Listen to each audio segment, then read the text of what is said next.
నేడు Visakhapatnam steel plant బాధితులను పరామర్శించనున్నారు deputy CM Pawan Kalyan. Visakhapatnam steel plant ప్రమాదంపై విచారం వ్యక్తం చేశారు పవన్ కళ్యాణ్. ఈ ప్రమాదంలో 8 మంది కార్మికులు మృతి చెందడంతో బాధ కలిగించిందని చెప్పారు.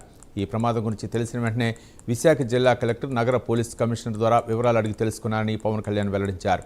స్టీల్ ప్లాంట్లో చేపట్టిన సహాయక చర్యలపై అధికారులను ఆరా తీశారు.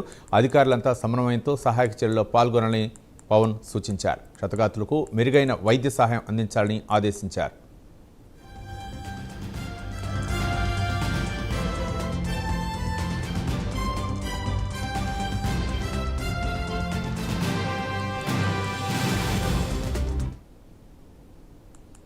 విశాఖపట్నం స్టీల్ ప్లాంట్ బాధితులను పరామర్శించనున్నారు deputy CM Pawan Kalyan. Visakhapatnam steel plant ప్రమాదంపై విచారం వ్యక్తం చేశారు. ఈ ప్రమాదంలో 8 మంది కార్మికులు మృతి చెందడంతో బాధ కలిగించిందని పవన్ చెప్పారు. ఈ ప్రమాదం గురించి తెలిసిన వెంటనే విశాఖ జిల్లా కలెక్టర్, నగర పోలీస్ కమిషనర్ ద్వారా వివరాలు అడిగి తెలుసుకున్నారని వెల్లడించారు.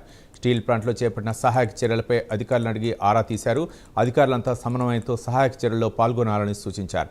క్షతగాతులకు మెరుగైన వైద్య సహాయం అందించాలని ఆదేశించారు.